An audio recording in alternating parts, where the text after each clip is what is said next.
Whether your beer is in a bottle, can, or glass, kick back and relax. It's Better on Draft.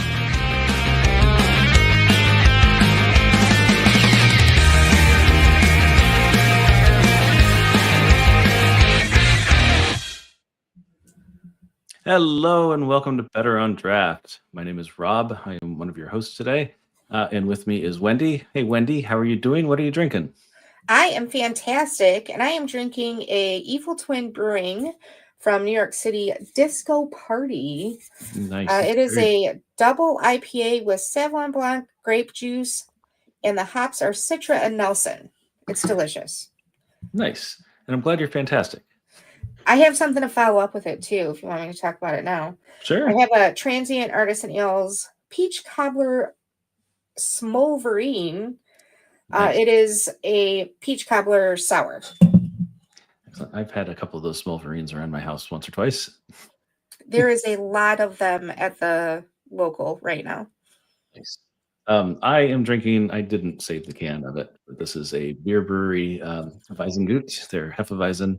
It is, I think, the first beer I ever tried brewing as a home brewer. It might be the second beer I ever tried brewing as a home brewer. It was the same recipe, but it's in great fermentations where I learned to brew.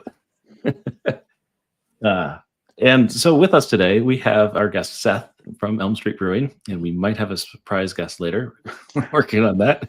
But for now, hey Seth, how are you? Who are you? Good. What How are you guys doing? I'm drinking a West Coast IPA from Burial out of Asheville, North Carolina. This is where you will find yourself, is what it's called. Good find. Are they distributing up here, or did you? No, I was in Asheville about a month ago at this point. Through COVID, they used to ship into Indiana. I remember but then that dried up, unfortunately. Yeah, excellent. So Seth, you come from Elm Street Brewing. Who are you? What do you do for Elm Street Brewing? I'm their head brewer. I've been the head brewer for about a little bit over 7 years now. We had one brewer before me. I was his assistant, and now he moved on, and I took over, and they can't get rid of me now. So, okay. So, how did you get into brewing to begin with? Probably not the typical way, I guess. I did one homebrew by myself. A long time ago, my oldest brother bought me a Mr. Beer kit, and it was like bottom of the barrel homebrew kind of kit thing. And I brewed one beer on it, and I hated it. The beer didn't turn out well. It was, I was kind of disappointed in it, and I was like, well, I guess this isn't for me. But before that, I was really into beer. I was working at a liquor store through college that we did a lot of craft beer with. And so I tried my hand at it. I'm like, oh well, like not a big deal. And then just when I learned that Elm Street was going to be a thing, I popped in there and started brewing with the original head brewer before we even had real equipment. And I was just trying to learn from him. I was really interested in getting like my Cicerone at the time. And so I thought that like I needed to learn how to brew beer to do it, and ended up really liking it. And then Elm Street turned into a thing, and it just all kind of fell together. I just kind of fell into it almost. Learned on the job, and so maybe not typical. So you wandered into a brewery and became a brewer. Yeah, pretty much. Yeah, yeah. One of the age old tale of like, hey, let me sweep the floors, and then like a year and a half later they're like, take this all, figure it out. I have a quick question that I just want to interrupt. You said you were studying to be a Cicerone. Are you a Cicerone? I went through the certified beer server, but I never took the next test. Around the time Monarch, who's one of the big distributors here in Indiana, if you got in with them, they would pay for the test. And so it was in my head, that's kind of what after I graduated college, that was kind of the path. And then I was like, oh, brewing's fun. and this is a thing that's going to be opening up soon. And so I was Elm Street's first employee. Um, we, I helped like do some demolition of the building. I helped do a little bit of construction. There's times where I'm like, I don't really know what I'm doing right now, but it all ended up working out pretty well. Yeah, it seems like it. Yeah. So actually, there's kind of a lot there, but yeah. A lot. So you didn't. All right, you went from college. You thought you were going to work for Monarch, or you did work for Monarch. No, I thought I would. Yeah. So I worked at a liquor store in town, like right off campus. So Muncie's got Ball State University. That's what I was going to ask. Okay, so yeah, and so I was paying my way through the last little bit of college while I was working there, and kind of realized like I'm getting out of practice of what I was going for my degree, and I have audio production degree. But the last like 3 or 4 years that I was at Ball State, I wasn't doing it. I already took those classes, and I was kind of getting nervous. I'm like, I don't know what I'm going to do, and so I ended up falling into running the store that I worked at for like 7 years before then. I worked there for about 10 years, and really turned into like a whole, like it was a very craft beer centric store. But once I took over, my buddy that had the place before me, he really started pushing the craft beer. He's like one of the guys that got me into craft beer. But then when I took over, we like really was like, I don't care about anything else. Like we're just doing as much craft beer as we possibly can. Man, I love those stores. Yeah. Like we had 17 cooler doors of craft and imports, and you can take singles out of anything and make your own 6-pack out of anything. And so it was like the best way to. Oh yeah, it's like I got to try everything that way, without having to buy a 6-pack or a 4-pack and having one sip and going, oh, I don't like this. What am I going to do now? Mm-hmm. I will say that I have multiple craft beer stores around me, and I will go out of my way to go to the one that allows me to buy singles. Oh yeah, it costs more. Yeah, I think it's more economical for me because I don't always like it. So I would rather buy 1 or 2 of something and go back and get something that I actually like and be able to try them. So yeah, especially for me, like I was brand new to it. I didn't know what I liked, so, I'm going through well, I guess maybe IPAs aren't for me, don't really like stouts at the time, and just kind of went through the progression to finally find something I like. I think I probably settled on like Belgian beer for quite a while. Mm-hmm. Got my heart. Eventually, I got to the IPAs and the stouts, like probably kind of late, but better late than never. That's right. Well, everyone's journey is their own. When you like everything, that kind of helps if you're going to be brewing everything. Yeah. I think we only have, I can think of 2 decent craft beer stores near me right now. Like we have a Total Wine, and they're good. Like I wouldn't call it a craft beer store though, because it's everything. Yeah. But then there's Cons on the east side, and I love them. And they're also not technically a craft beer store, but they do a really good job with their craft beer selection. And there's one on the south side, Party Pack, I think is its name. I haven't been there for a while. They do a really good job with their beer selection. Yeah, both like Cons and Party Pack in like the 2010, 2011, it was like you go in there and it's like, what in the world? Yes. And like I was coming from a place with a lot of beer, and I'd just be like, where are you guys getting this stuff from? Just like things that I've heard about that, like we can never get our hands on. Going in there and buying it all up, The pinnacle to me still is Jungle Jim's, and I don't know if you've ever had the pleasure, but their beer selection is insane. Yeah, I've never been. Everyone's told me like you need to go. It's just nuts. I don't think I've seen anywhere like it with that kind of selection. But anyway, so Ball State. It sounds like you've been in Muncie for a while. So can you tell us about Muncie? Yeah, I mean it's a college town, right? So I think when I was on campus, the joke was like Muncie's got 20,000 people, but 40,000 people when school's in session. So it's kind of like how Steve from Burnham was talking about how Michigan City is kind of a tourist spot. We're kind of the opposite.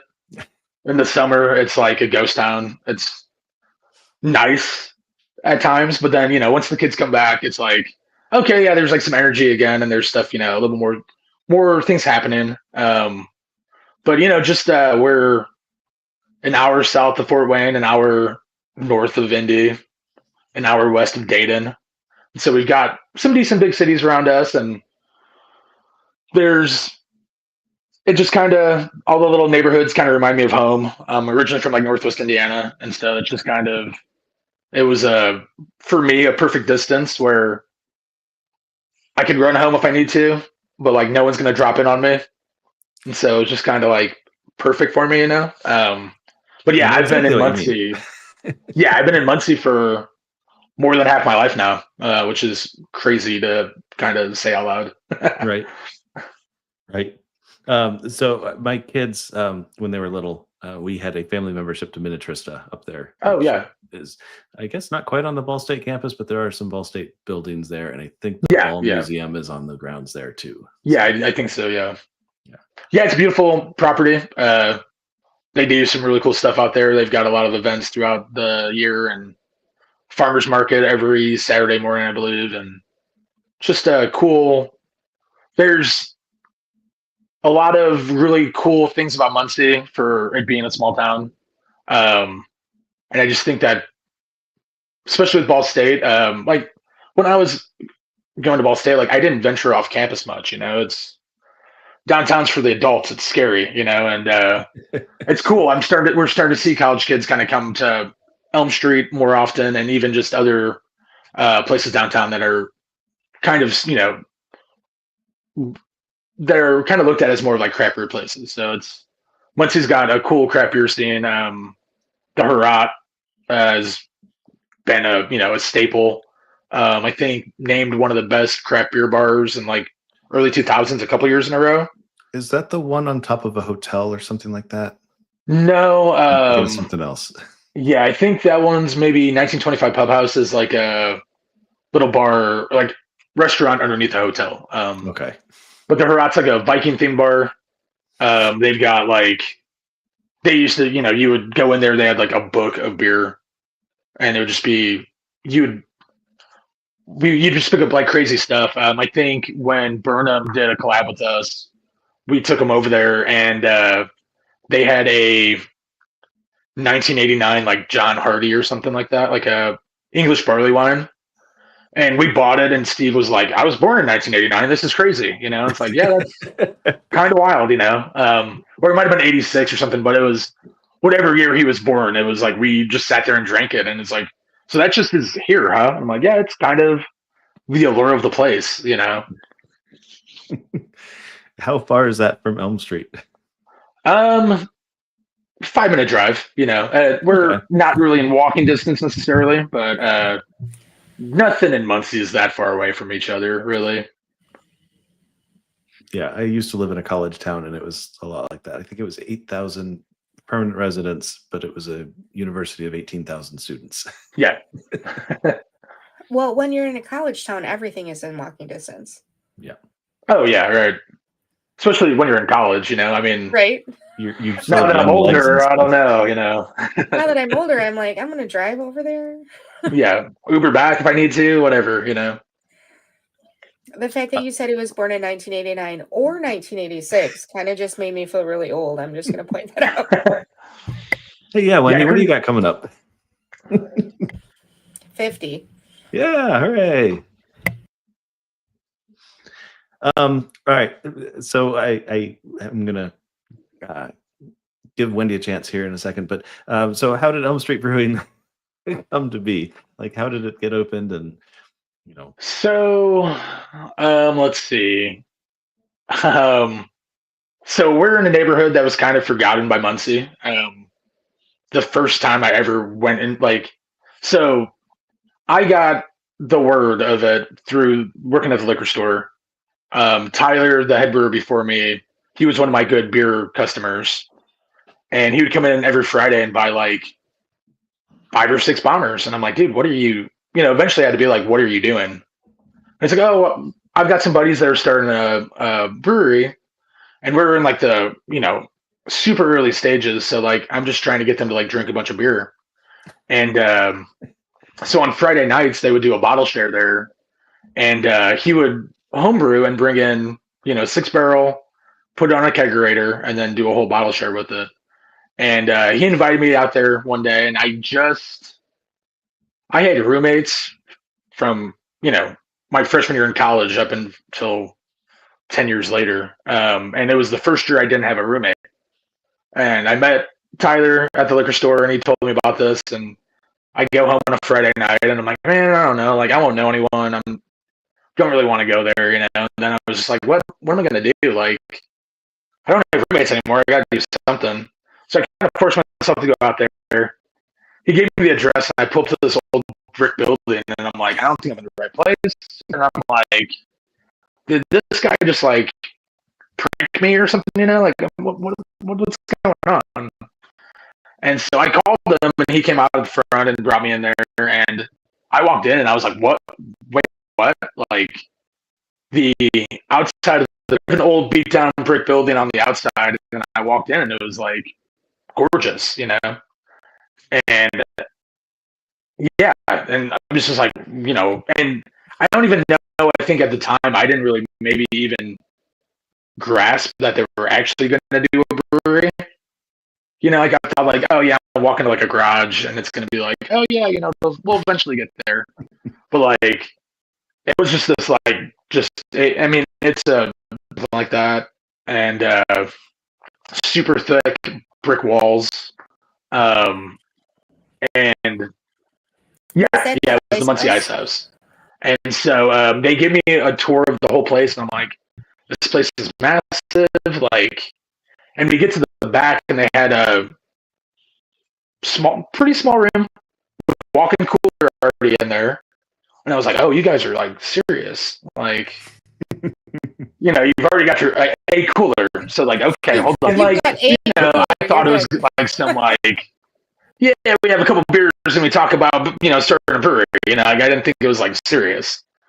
And I met. So at the time there was 3 owners. It was Tyler, Eric, and then Bill.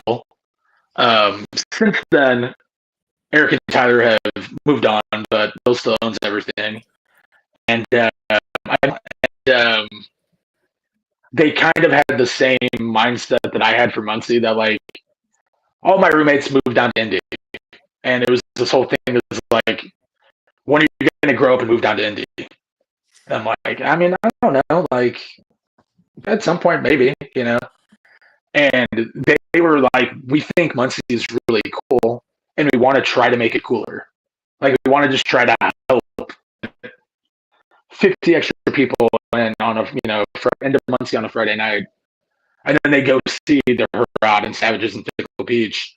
Like, that's like a win. Like, this is what we want to do. And I'm like, okay, like I'm on this, same wavelength as you guys. And since I was at the liquor store, they're like, well, how are you going as a sales rep? I'm like, well, okay, but like, I don't know if that's going to happen anytime soon. So I started brewing with Tyler, after our day job in another brewery here in town. They're a year older than us. And I was complaining about working with college kids. And he's like, hold on for like 2 more months, and I think we might be able to hire you. And so pretty much they hired me in June. We opened up in November. And it's kind of been going straight since. The building, Bill was using it as he had a contracting company at the time. He was using it as the front door of Elm Street into the first main room. All of the walls are kind of different textures and stuff. And so he would just try something on one wall.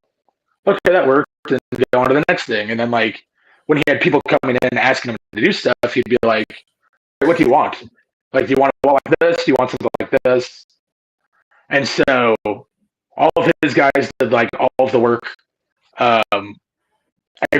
It's all pretty much everything is maintenance, anything like that, which is kind of cool to have. But yeah, and then just the first year, we were 21 and over, no food. You can just bring, you can order food in, bring your own food in. And then since then, like after maybe about after a year, we opened a kitchen. And then right before COVID, we got our three-way, so we have a full bar. So we've got full restaurant, full bar. We do live music at least 3 times a week. Family friendly, but there is a bar that, stays 21 and over. And yeah, it's just been kind of it's been a very fast 9 years, I guess. So tell us a little bit more about that space. When we come to visit you, what are we going to see?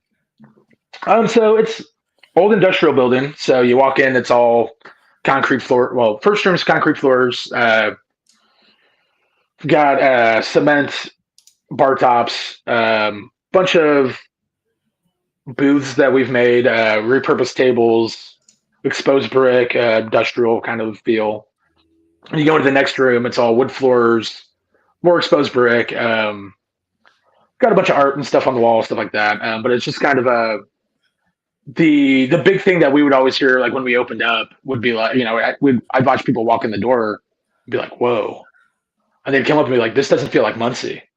It's like, yeah, that's kind of what we're going for, like we love Muncie, but we're trying to do something different, and it's kind of got like, back then, because it wasn't so much like a restaurant, we had couches, we had like a wood-fired stove, and it was a little more homey maybe. It kind of had like almost like a cabin kind of feel to it almost. Now that we've had to remove the wooden stove, we actually have in our other location now. We removed all the couches and stuff, had to replace them with actual tables. But like we've got a handful of really big tables. We've got a banquet room, so like we do a lot of parties. We're maybe one of the few places that like you can walk in with like 20 people and you might not have to wait. Like we could seat you guys at the same table, if not tables right next to each other, and it's not a big problem. And so that's kind of like what's really I think what's really helped helped us thrive is just like parties that are either call ahead, hey, we want to rent out the banquet room, or just like, hey, I've got 12 people coming in on a Saturday night. Like, can you do something? It's like, yeah, we've got 5 different tables that we can put you at. It's not a big deal at all, So the first location was the Muncie Ice House. Yes. The second location was also historical, right? Yeah, I don't know exactly how old the building that we're talking about is, but it was it was called Hoosier Hearth, back, I think, maybe in like the 60s, maybe 70s, but they were like, just a fireplace. It's about a block away from the restaurant so essentially where our kitchen is now was a giant open room with just tools everywhere, table saws and all this crazy construction stuff, and I'm like, whatever, and we started building out the kitchen, so we had to find a spot to put all these tools. So it got moved over to this other building, and like when they were cleaning it out, they found like these like ceramic logs and like from like the fake fireplaces and stuff like that. And just a couple weeks ago, we've had a guy coming in. He was like, kind of walked in and looked at all the brewery equipment, and he's like, you guys can't fix my fireplace, can you? I'm like, no, that's not us. Sorry, man. And he's like, well, this is cool, but I gotta go. And I'm like, okay, like, sure you don't want a beer first? Yeah, right. But yeah, and then so like that, right before COVID, we were trying to figure out, we were having just such busy weekends where like it would take maybe an hour and a half to get to the door. And so I was having trouble keeping up on the beer side of things. And I was like, man, I need more space, and our space was just so small. Even just having another person in there was like kind of a hassle. And so right about a few months before COVID, we kind of decided on what we were going to do. And so where our current brewery's at, it's kind of sunken in, like the building we're in was like a giant loading dock essentially. And so it's kind of cool. Like you walk in, you can look down into the brewery. And then if you walk past it, we've got like a glass wall and there's a little bar. And so like we do parties there now. We're not really open there yet. It took a little while for us to, get the build out, figured out, like just trying to figure out what we wanted to do. And then of course, COVID happened, and then it was like, well, do we want to undertake new construction right now, or do we want to just kind of drag our feet a little bit? Material prices went up, so then it was even more of that, like, well, let's kind of wait it out. And then it just kind of got to the point where I was like, man, I'm chomping at the bit to get out of this little room. It was like the size of a bedroom. It felt like. I mean, I walk in there now. There's no equipment in there. I'm like, this is a pretty decent size. But then I go into where I'm at, and I'm like, oh, I've got so much room. It doesn't even. It's like the easiest thing ever now, And then so when we moved over, we doubled our capacity, and then got glycol. We were cooling everything down with water at the time, which was a headache in itself, and like. Just everything is just moving over has made everything a million times easier. I'm able to have a little bit more help now, and it's not just me trying to run ragged, And so it's been a good change, and the new spaces. I can, I didn't do anything. I didn't do any construction, so I could be like, they did a good job, Yeah. I'm really like the one thing I was like, I just want a bunch of natural light, like. Elm Street being a ice house, there's not a whole lot of windows in there. And I didn't mind it necessarily, but there's, in the summer, I'm like, I don't want to be in here. And now it's like, I go in there, there's more windows than there is walls in the current brewery. And so it's a lot nicer to just, be able to see outside. Yeah. Is that new space 7 Rock? Yeah, that's what he's calling it right now, yeah. Okay. Just wanted. But for the most part, it's we're just doing parties there. We'll open up, for special events. We did music fest about a month ago called Maybell Fest, and so we had both places opened up and had music on both spots. But it's not like fully open yet. We're still kind of trying to figure out what we're gonna what we need to do with it or what we should do with it, I guess. Right. Yeah, Steve was talking about the music fest that he was having at his place, and so can you tell us more about the music? Because you said you have live music events regularly. Yeah, we do. We do an open mic night on Tuesdays. We used to do music Wednesdays and Thursdays. I'm not in there anymore Wednesdays or Thursdays, so I don't know if we really do them or not anymore. And then on Friday and Saturday, we usually have music. We have a big backyard, decent little stage back there. And so in the nice months, it was always, just having a band out on a back patio was always pretty nice. And then now that it's getting colder out, we'll have quieter artists in the, for dinner. Still, like not like just a little piano guy or anything, but like a full, either an acoustic guy or maybe, not maybe just not a full band, I guess I would say in the restaurant, just because it could get loud kind of quick and people are trying to have dinner, But yeah, the music fest that we do, we've done it the last handful of years, Maybell Fest, and we book nothing but like female-led bands, or just female singer-songwriters, and so it's just kind of a way to help get their voice out there a little bit more. Yeah. We had I think we had like 4 or 5 muralists fly in, all females. We had an old school bus out in the front of 7 Rock. They painted a big mural all over it and did an awesome job. And so it was a fun day. It's stressful, of course. Events are always stressful, but I think afterwards everyone was like, oh man, like everyone was happy, was the main thing. Yeah. And it's really what we're trying to do, it's just trying to be like, this whole thing's supposed to be fun, and so that's always a fun event, to get a bunch of people out there and kind of give back to some of the artists and everything like that too. So are you bringing in a lot of local people, or are you drawing from around? Yeah. Okay. Yeah, it's mostly local people. There's a handful of like younger guys, mid-20s or whatever that are, I think younger guys and girls that are like mid-20s that are trying to like cultivate a music scene here in Muncie. And so we try to help support that as much as we can, but yeah, we'll get anything from we've had guys come down from like Valpo, down from Michigan. We have a couple guys that will come in from, I'm actually not even sure. But it's just like, it's okay. It's Thanksgiving week. I'm here in town to see the family. Can I play on Wednesday or Tuesday or something? Like, yeah, come on in, and it's just a fun little way, it's just something extra. One of the things, before Elm Street, I'd always hear like, there's nothing fun to do in Muncie.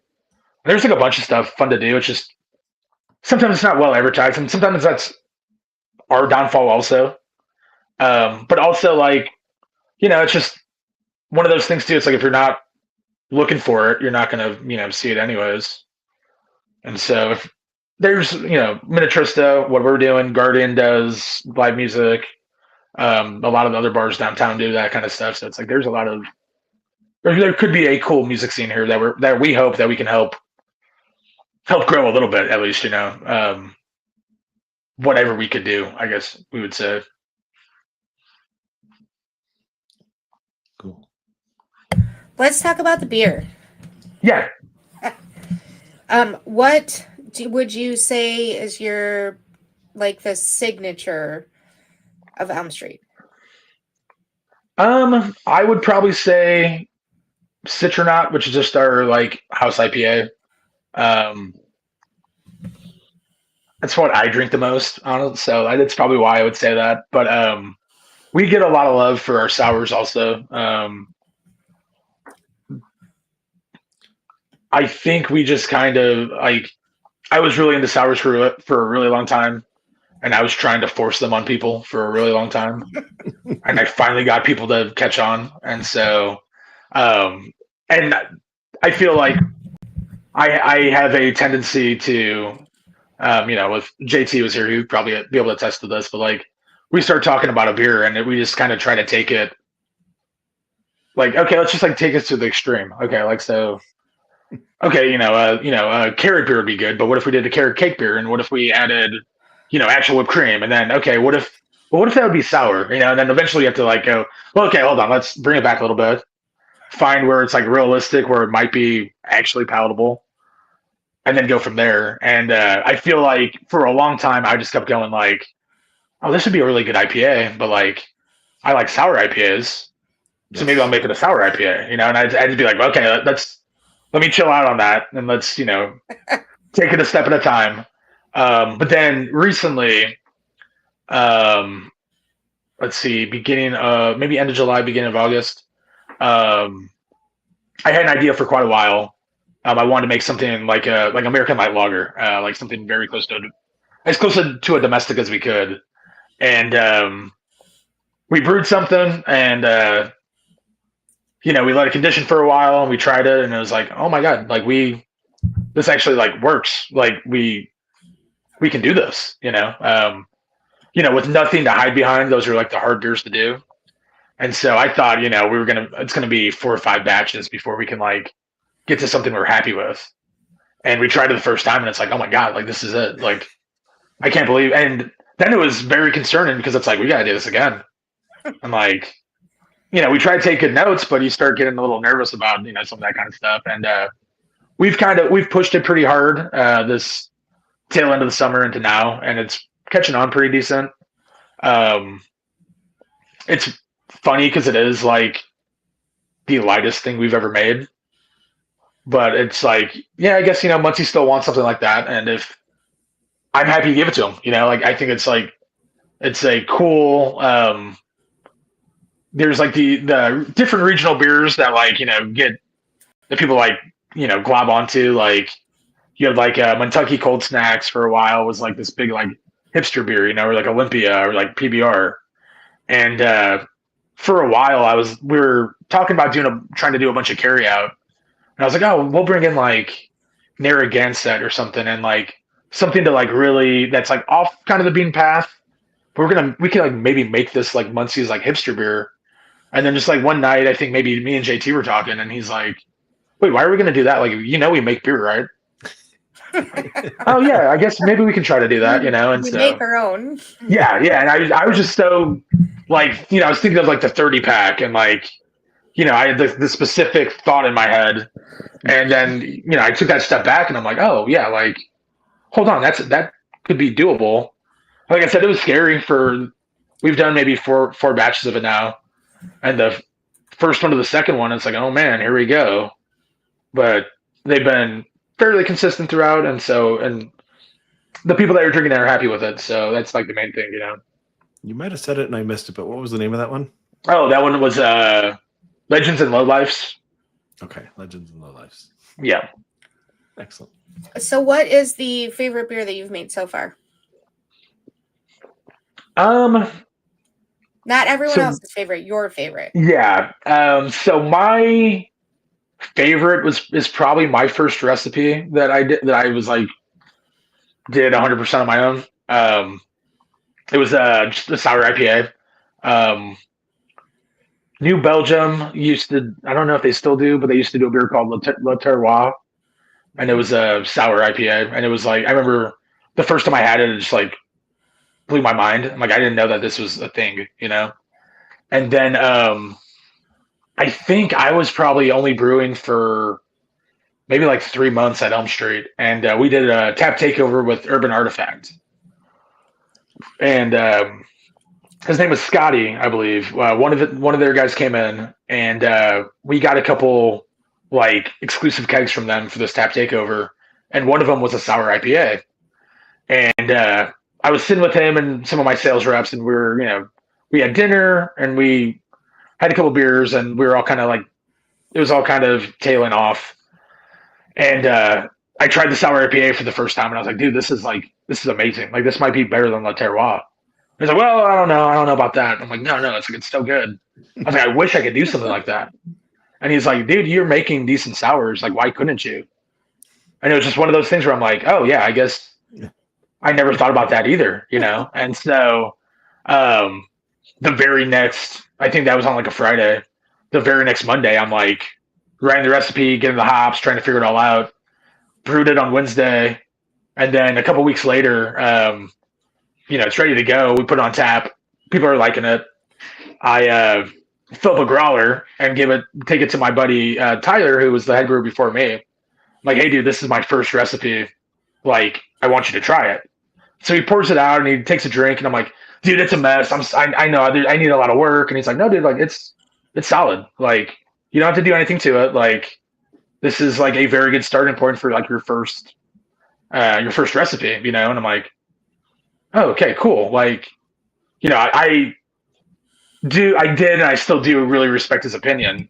And so to get that kind of feedback from him, I was like, okay, cool. Like, we're still really good friends. Like, he could have told me, if it sucked, he would have told me it sucked. Right. And so he was like, no, like, this is like, you're starting a good spot here, dude. Like, stop freaking out and just like follow what you're trying to do, And so that one was called Reverse Mullet. One of my other my buddy that got me into craft beer actually named it. So I think it's kind of, there's a lot of like sentimental kind of feelings around it maybe also.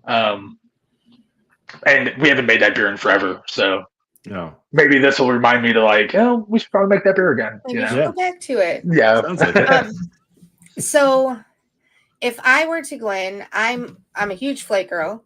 So if I were to go in and get a flight, what can I expect from your brewery? So usually we have a handful, like I always try to keep a couple IPAs on tap. Like our menu, not so much like the Elm Street side, but we have a bunch of guest beer. And so our menu is kind of broken down from like light, hoppy, dark, and other. Another could be, a sour, it could just be a pumpkin beer or something, it's whatever, And so we try to kind of keep a nice balance in those categories, just to make sure that like, there's been times where we've gotten really behind, and we've only had like maybe like 7 or 8 beers on, and I'm like beating myself up over it because I want people to be able to come in and get something at least at least something that they would like, and like there's a couple styles we don't usually do. Like I'm not like we don't ever really do like red ales or ambers, but I'll bring them in from someone else. And then like a lot of times, like so when we first opened, Tyler was doing a lot of like very high concept beers, but we didn't have food, so it wasn't really that big of a deal. And now that we've got food, it's one of those things where I'm like, I've got some goofy ideas, but I'm like, well, I don't know if that's okay. I've already got a kind of a weird beer or two on right now, so let's like put that in the kind of the bag. And so like right now, I think we've got maybe Citronaut, which is like kind of leans like New England, but it does have a little bit maybe more bitterness. We've got a double IPA with terpenes. We've got a pale ale with anchovy hops, kind of a newer hop variety. And I guess we do lack a little bit on the stouts, though. I'll say we get really good feedback on our stouts, but I obsess about them so much that they end up not being that fun for me. And so we've got a couple stouts going right now. So colder months, we will have a couple stouts coming out. JT just brewed his second beer without me, and it was a Czech dark lager. And so, sorry if you heard that. My dog's barking. Yeah, I have a puppy, and he's a handful. It's okay. We like dogs. We do like dogs. Hey, Watson, come here. Sorry. Yeah. But yeah, and so we try to stay in some of the, we're a small brewery, so we get to do kind of some of the fun stuff that some of the big guys don't get to do. And then we've started doing even smaller batches than what we usually do. And so we put out like our first like forged beer earlier this year, where we have a black raspberry bush in our backyard that we just threw about 4 weeks in the summer. Just went through and just picked them, froze them, put them in a beer. It's gone now, but it was it was good. The guy that does our art, Ben Blakely, he's kind of got a knack for foraging. So we've been talking about going to some of his like mushroom spots, because I don't know if mushroom beers are really much of a thing anymore, but like 8 or 9 years ago, they were pretty hot for like a month or two, maybe. Yeah. And I've been wanting to get back to that for a minute. Time to catch that trend. Exactly. Yeah. And I've never had one, so maybe it's just going to be terrible. But it's one of those where I've always wanted to be like, I gotta try one of those, and now no one does them. So that one sounds like it would be great for an event, like a food and beer pairing. Yeah. Situation. So you keep mentioning weird beers. What do you consider a weird beer? I mean, we do sour double IPA that's key lime pie inspired. So key lime, marshmallows, and graham cracker. I also we do electrolyte sour. So tastes like fruit punch. Okay. Uses a specific kind of powder of sports drink powder, I guess we'll call it. Gotcha. And then like we've done like soda sours. We've got a white IPA on right now. Black cherry, cocoa nibs, cinnamon, I think. But yeah, so like I guess it might not be that weird. I think you listed some pretty weird stuff.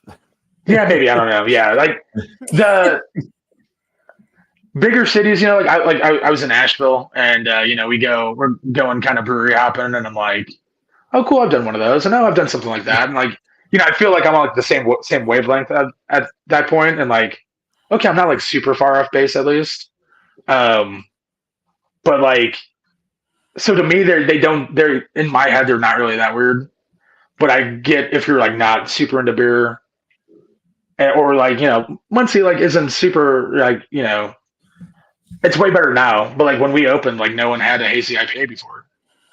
Like we had people sending them back going like something's wrong with your IPA. Like, no, we swear we did that on purpose, You just made so many people happy when you said that. Yeah. I have no idea. It used to be a flaw. Right. Well, yeah, right. Yeah. Yeah, now the flaw is like, why is this clear? Like, what are we doing, you know? That's right. We've now made a hazeless IPA. Yeah, right. Just an IPA. Yeah, pretty much, right? I think it was, love it. I've already lost the name, but the Citra beer. I think Citronaut. Citronaut, I think is one that you brought to the thing that I met you at Yeah. Caleb's Sugar Creek, yeah. Yeah. Yeah, and so all of our beer is made with Sugar Creek malt. He's about an hour and a half away. So since the beginning, we met him. He was awesome. It's like, okay, we're never gonna not use his malt. As long as he's willing to put up with us and drive to Muncie, we'll use his malt. And I think too, it's just like it's cool that it is that close. One, just from like smaller footprint, kind of feel like you're supporting local, even though he's not. He's an hour away, but it's still local enough. Mm-hmm. And I think it's just like his, what he's doing is top notch. And so like I feel like you can't, like you can make good beer with cheap malt if you want to, like if you're good enough, but I'll use really good malt and make okay beer, and that's good enough, right? Right. Yeah. It's starting to get late, but I wanted to touch on Seven Rock. It sounds like it's going to be a coffee shop and the brewery. Is that right? That's kind of the thought right now. Yeah. Or that was the original thought. We do have a giant coffee machine in there. And yeah, it's mainly the big thing was to get the brewery out of the restaurant. And we're still, like I said, we've got a party there tonight, or else I would probably be doing this from there. But it's a real nice space. So like we book it for parties quite often. And so it's kind of hard to like, all right, let's go like back under construction to like finish this thing when it's almost booked almost every weekend, And so it's kind of we're kind of stuck in like a weird.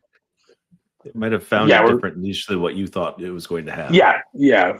And it's awesome, like, because, before we had that space, we would get people asking for, hey, I want to have 60 people on a Friday night. Our banquet room only has like space for 40.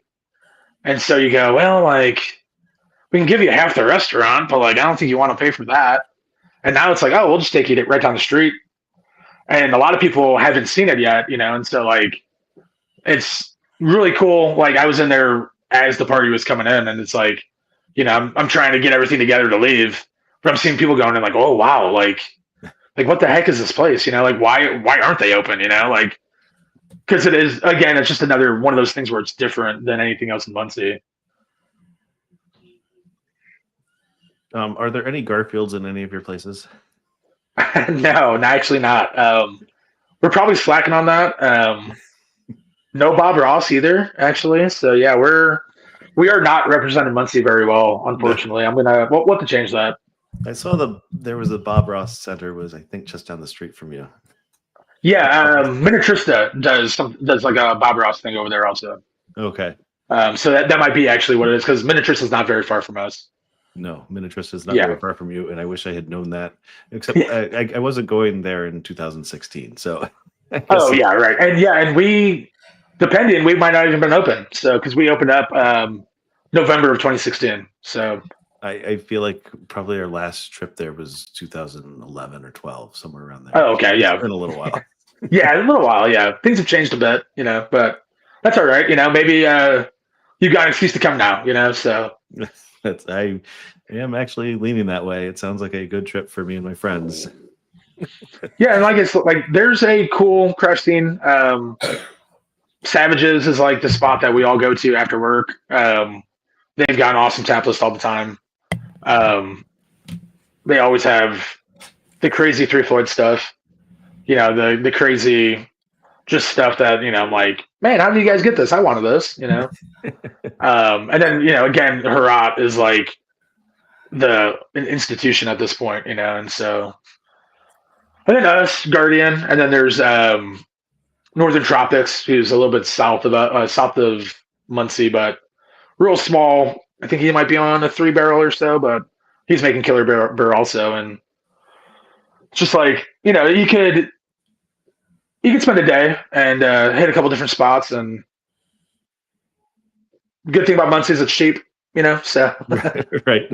It's only an hour from Indianapolis. Before Rob makes us go into the final question, tell us a little bit about the kitchen, because I know a lot Yes. of my beer friends are foodies. yeah. A lot of the people that I get to go with me to breweries that aren't necessarily beer people are foodies. So tell us a little bit about that. Yeah, so we've got we do barbecue, and we've got a pizza, like a decent sized pizza oven. And so weekends there's always barbecue, like steak specials, might be like a rib plate or something like that. But we've got this giant smoker out back that I think my favorite thing that we do is probably smoked wings. It's kind of ruined wings for me, maybe. Yeah. They're so good. Yeah, and so yeah, like our kitchen does a pretty good job with that. Our pizzas are pretty solid. And then we do throughout the week we do a daily special, and it'll be sometimes it's like breakfast for dinner kind of thing, or sometimes it's just something that the guys in the kitchen want to do. One of our guys in the kitchen, Chef D, he'll bring a lot of like family recipes in, and they're all just like killer stuff. There's stuff where I'm like, I don't even know if I'm gonna like this, but like I'll get it. And then I see him the next day. He's like, "What do you think about that?" I'm like, "Oh, that like changed my world." Like, I didn't really think I cared that much about like apples and sausage, but like that was absolutely amazing, And so it's fun, like being able to kind of like have a creative outlet for me for beer, and then seeing current, the daily special thing is like more of like a recent thing, and so like letting those guys kind of flex their creative muscles, I think is like I'm like I almost get like proud for them, It's like I don't have any hand in any of the food, but I'm like yeah, man, like these guys are like killing it, And so Do you guys ever work together on beer and food pairings? not so much pairings, but like I have had like we've had like they've done the graham crackers for me for like the key lime pie beer. They'll pretty much like we talked about doing it was a while back. I don't know if we'll even ever do it, but it was like the Biscoff cookies. Yeah. We're talking about doing like a stout or something with those, and one of our pastry chef in the kitchen's like, I can make those. Like, you don't even have to buy those. Like, I'll make you like trays of them. Okay, cool. And so like we did like a Oreo white stout a long time ago. They made the Oreos in house. They'll help us process fruits when we're doing like some weird fruited sour of some sort where we can't get the puree. And so it's cool. And then like there are times where I'm like, okay, like I've got this beer that I don't know what I'm going to do with. I was going to do this with it, but that was going to work out. And so I might just, bounce a couple ideas off of them of just like flavors. And, and sometimes it's like, oh, well, I just saw, this on the internet and this seemed kind of like a cool idea. And I'm like, trendy. Okay. Like, let's do it. And, so it's I'm so in the beer bubble that I sometimes don't really know what's going on in like the culinary world. And same thing with them. And so we can we'll maybe bounce some ideas off of each other. And same thing, like I said, we've got a full bar. So like a lot of the sours that like are on the list of like things I want to do are like based off of like flavor combinations that I've talked to with like our bartenders of like, oh yeah, like I didn't really, we did like a watermelon rosemary sour. I think I brought to Caleb's Sugar Creek, and that was based off of a conversation we had in the kitchen.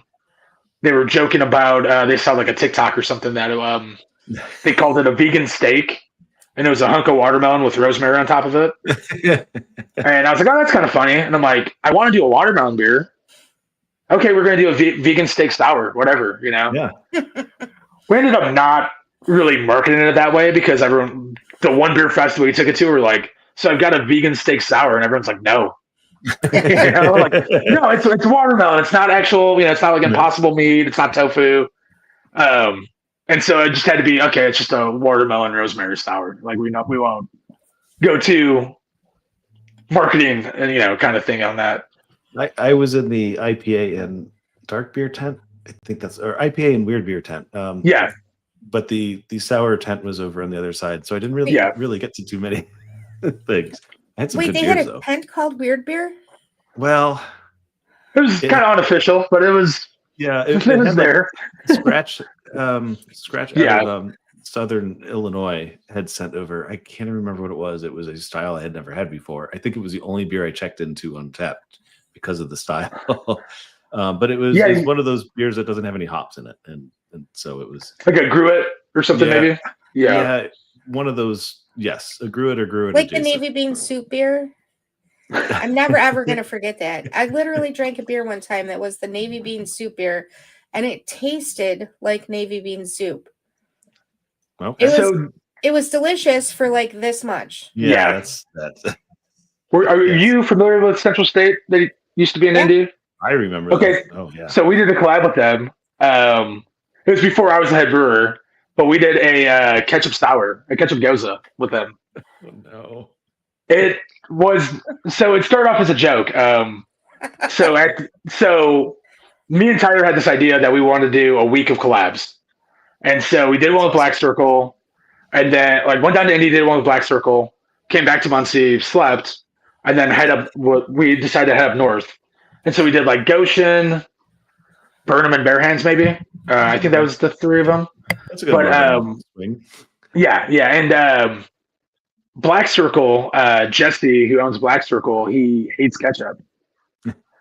And so Josh from Central State was giving him a hard time about it, and brought a bottle of ketchup in or something, and to gross him out, he squeezed a bunch of his mouth or something like that. Yeah. And Jesse was like, "Oh, okay, get out of my bar," And so at the time it was Jesse Rice, and his head brewer was Dan Gale. And so we did a beer with Central State after that little collab tour. It was a ketchup goza with rice and sweet gale. And so it was, and then we called it Red Circle. But Kuma's picked it up down in Fountain Square. Yeah. And we happened to be in there before a concert, and we're looking at the menu. I wasn't really looking at the beer menu, but I was with my brother. It's oh, you guys have a beer on. I'm oh, what do we have on? What do they have? And I saw it was Red Circle, and I was oh, you should try it. And so the server comes up, and we all order, and he goes, oh, let me get a Red Circle. And she's like, do you know what that is? He goes, oh, yeah, I definitely do. And I was like, well, no, hold on. Tell him what it is. And she's like, I don't know. These weirdos decided to make a ketchup sour, and I don't really know. Some people said it goes decent with a burger, but I don't really know. I've not tried it. And my brother, being a good brother, was yeah, I'll try it. And he tried. He's like, yeah, it's not that bad. But we would take it to Beer Fest, and people would be like, let me get the sour without reading. And they tried it, and they go, oh, okay, right on. I'm like, well, hey, come back. Can you read the full description? They'd be like, no. What? It actually worked. Because it wasn't it wasn't super ketchupy. It was just a hint of it. Okay. But then the Burnham guys were like, let's make a mustard IPA, and we'll find someone else to do a burger beer, and we'll combine them all together. Yeah, and I was like, all right, guys, I don't know. That might be too weird for me, even, so. Did it happen? So there is a limit. No, we didn't do anything with, no. I'm sending messages to both you guys that we need to make that happen. Every time I tell Steve, or see Steve, he's like, do we need to do a collab? Because it's been years. And it's oh, yeah, for sure. That's kind of how the collab talks go. Yeah. We should do one. And we both agree we should do one, but then it's actually, putting forth, it's kind of the hard part. Someone's got to wake up early and drive 2 hours. Yeah, right. So I might, maybe next time I see Steve, I'll be like, what do you think about a mustard IPA, dude? Yeah, I'm going to start sending messages. Hey, I heard that there was a mustard IPA that was going to go with a ketchup. Yeah. And a burger. I mean, back in the day, though, Burnham did that wouldn't even be weird for them. You know, some of the stuff that they did. So Yeah. I mean, I think they did like a pork chop beer at one point where they just like threw a bunch of pork chops in the boil. Like, all right, guys, like it was a decent smoky beer, but I'm like, I don't know if that was the move, but it's hard to deal with the fat in the beer. yeah. But I mean, that's why, like, especially when we first opened, like, we were like just searching out Burnham beer because you never knew what, it's like you'd go to a store and first of all their labels are super cool. And then it's just like, wait, what's this? What's this? And, all right. Start grabbing everything. And they usually like hit it too. It wasn't like, I love cucumber. They used to do a beer called Cuke Nukem. And I remember getting it and being like, that is a cucumber IPA. Holy crap. Like, this is exactly what this is supposed to be, There's very rarely with them that I was like, well, I don't know about this one. Yeah, they've always been fun at beer festivals. Yeah, definitely. And I am going to do it. We are coming up on an hour, even though I really wanted to ask about the how long do you leave in conditioner. Oh, ask it now. Just ask it. Hey, Wendy, do you remember that beer share where we drank the sanitizer? Yeah, I certainly do. So apparently you can leave sanitizer in a bottle for a very long time. And it's Really? still drinkable. Well, we didn't drink much of it. okay. I realized it was sanitizer at the first sip. We did. Yeah. We figured it out pretty quick. This beer is You're really like, that's clear. not. In a beer bottle? Or like a growler? Or what was... Yeah. Okay. So I guess to give more of the story, because this is kind of important to the story. We were interviewing the head brewer. Ian. I don't think I could do his last name, even if I could remember it. But he was the head brewer at Free Nectar at the time. Okay. That this bottle was produced anyway, and this was one of the first ones off the line, and so he took them home and he cellared them in Nick the Brewer's cellar. So another guy for years. I don't remember how many years this one was down there. And so it was a 3-hour interview. So it turned into 3 shows. If you are really bored and want to go back to that catalog, that one's audio only. Interviews. Oh my goodness. We had so much fun and they were so great to talk to. Ian has been in the trenches. But yeah, one of the bottles that we opened was just sanitizer. No.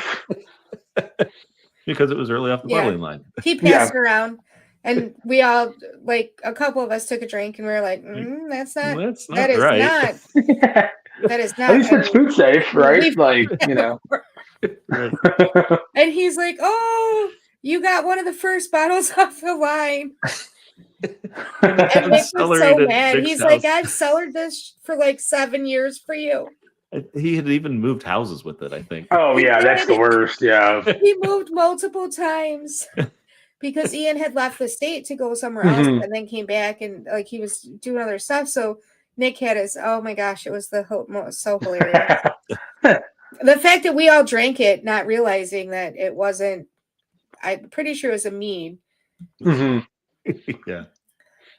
So the one that I saw, one, it's highly rated on your Untapped, and then 2, it was early on the list was the Symmetrical Flow with the whole letters after it.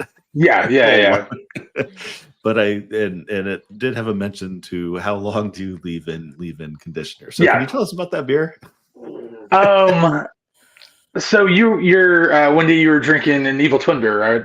Yes. Earlier, and so I'm a more so when I was at the liquor store, I was like a real big fan of them. I haven't had any of their stuff in a long time, just because I don't even know if they come around here anymore. Honestly, I haven't seen their stuff recently. Yeah, no. But they have those long titles. Like I think the one was like driving down the street on 71st and doing 75 or whatever. Like crazy titles like that.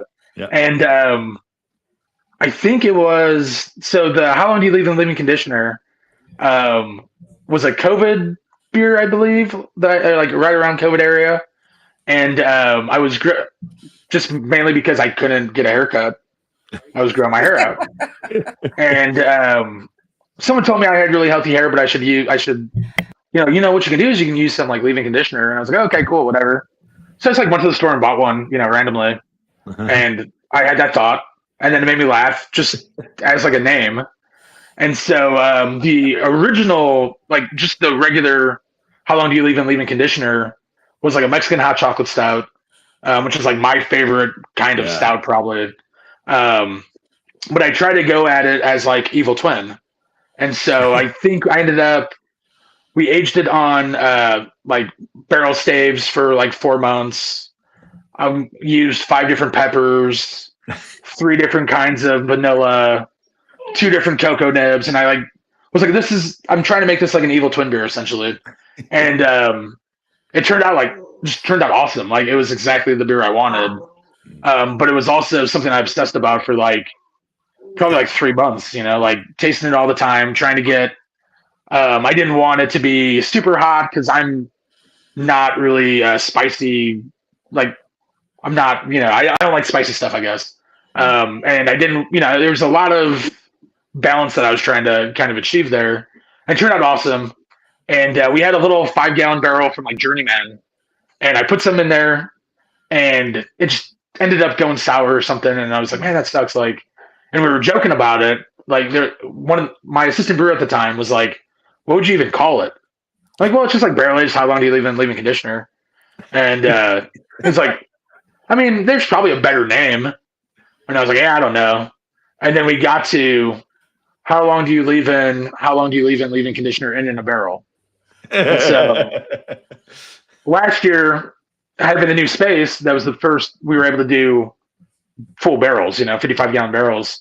And so around this time last year, we were pulling nails at trying to figure out what we were going to do for our anniversary beer. And it was a Wild Turkey, maybe a Russell's Reserve barrel, was just kicking off a bunch of crazy cinnamon, just from the barrel, like not from the beer or anything. And the other barrel that we filled with that same base beer, we were super happy with. We thought the barrel came through like perfectly. It was one of those things where I'm like, man, I get to take credit for this. We didn't even do anything. We made a good beer. We put it in a barrel. We forgot about it for 8 months. And so the one that was kicking off cinnamon, I was like, you know what? We're going to do the Mexican hot chocolate stout. I was like, I think if we can get close, we'll call it barrel aged. How long do you leave in leave-in conditioner? And the assistant brewer at the time, that before JT was one of JT's buddies, who's still one of my good buddies also. I think we were maybe out at Savage's, one of the local spots here in town, and we were talking about it, and he's like, so you're going to call it how long do you leave in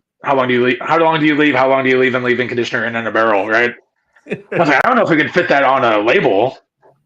So I gave it to the artist, and he's like, how bad do you want all of these words on this label? I'm like, well, yeah, we don't really have space for it, and I really like what you've done with the full label anyways. And so we just put the letters on there, and that was pretty much, people were like, what the hell is this? It's a great legend, though. Yeah. Well, yeah, it's just like it started off as like a stupid, shower thought or something like that, and then just evolved into something like, wait, we're really doing this? Like, what the heck? Come here. That's awesome. Hey, and Got there's a dog. There's the puppy. Yeah, he's just made my day. He's getting a little rambunctious. Yeah, here you can see him a little better. Oh, those ears. Yeah. But yeah, he was. The puppy's name? His name's Watson. Watson. Okay. Yeah, he was doing really good sleeping until like the last 10 minutes, and then he started running around the house. Yeah, that's a puppy. Yeah. Right when you don't want them to sleep. We are going to do it. We are going to wrap this up. Yeah. Okay. It's time. You have been wonderful. Thank you for so much time. So we are going to go into our final questions, and I will go ahead and ask my usual question. What was the last board game or card game that you played? Did you win? Probably the last one. Man, I don't even know. There's like a kids version of Cards Against Humanity. There are a few of those, yes. And I don't remember what it was called. And I definitely didn't win because I usually try to let my niece win. My brother and his wife do not let her win. Yes. I That's proper definitely training. didn't win though. Yes, You're the proper uncle. yeah, right. Yeah, my brother's like, "Don't go easy on her," and I'm like, "Well, I mean, I don't know." Like, so yeah, that'd probably be the last card game I would say I probably played. How old is she?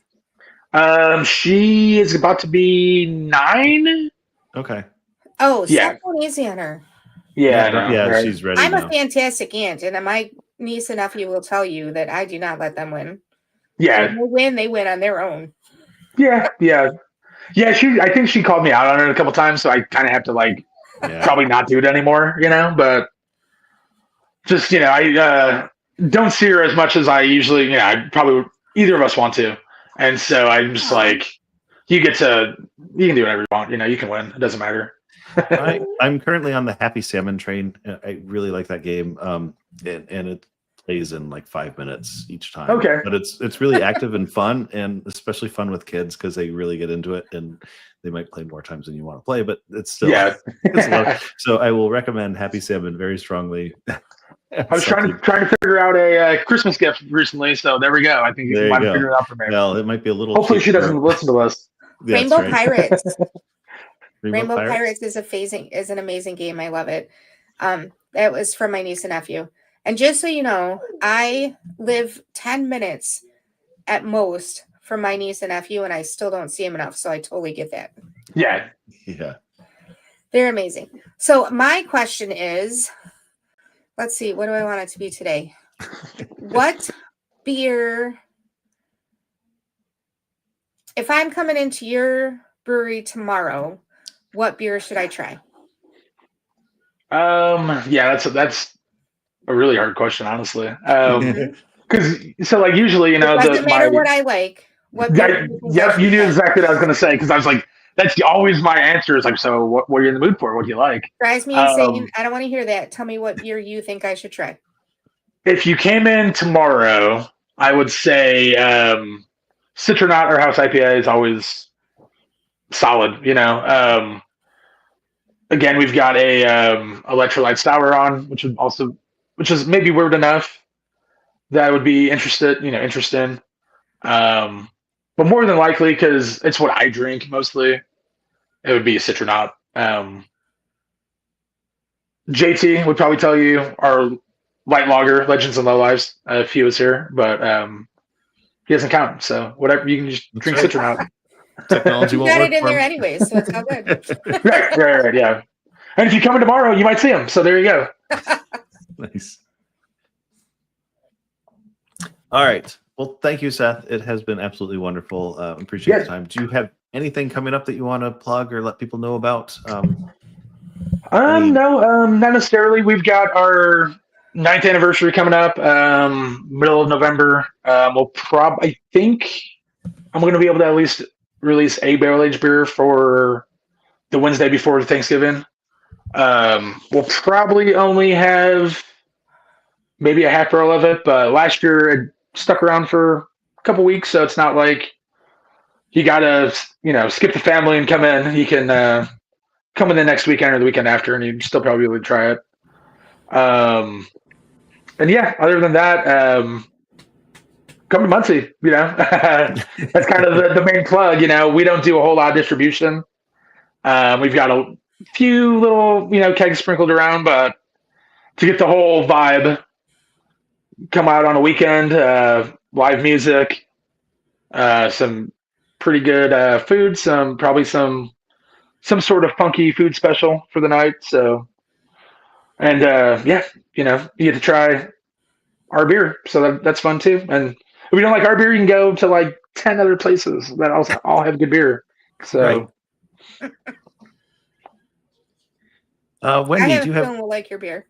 Wendy, do you have anything coming up that you want to plug? No, the only thing I have coming up is that cruise. But I did find breweries at every port that I'm going to be at, so you'll see something about that. That's some or good you'll planning. hear something about that, or whatever. Some of them I have to take buses to, some of them I have to take taxis to, and some of them I just have to figure out how to get there. All right.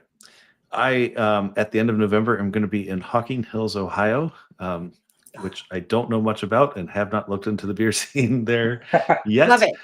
But I'm pretty sure I will be driving by Jungle Jim's on my way home. On my way home. I will make it on my way home. Yeah. Even though it is not on my way home. Jackie O's is nearby. Is it? It's nearby Hocking Hills, yeah. Well, that has made me way more interested in this trip all of a sudden. Hocking Hills is beautiful, whether you go to the breweries or not. I think there is a Hocking Hills Brewing, which is where I went. But the next day I was really sick. And unrelated. It was unrelated. I'm 100% sure. Yeah. It was the first time after COVID that I had been out in public. Oh yeah. That'll besides my job and my house. So I'm pretty sure that's what happened. Yeah. But I got to hike like 2 of the hikes, and then I spent the time in bed while my friends were hiking. Yeah, I'm actually going for a wedding, so I don't know how much hiking I'm going to get to do or how much I'm going to get to experience the area, but I'm still looking forward to it. It's going to be beautiful. There's a couple of distilleries there that are fun to go to as well. All right. Well, I'm definitely looking forward to this more now. I've talked about it. Other than that, we are off for 2 weeks, and then on the 14th, we have Broken Clock Brewing Cooperative awesome on our schedule. So that is likely who we'll be talking to. And Wendy and I have been talking about trying to get out some bonus content, so we will see if we can make that happen too. Because that would be fun. Before we go on our separate trips. Break. Yeah. Yes, exactly. All right. So once again, thank you, Seth. It has been great. And we will end our show like we end every show and say, whatever you think of your beer, we think it's better on draft. Cheers.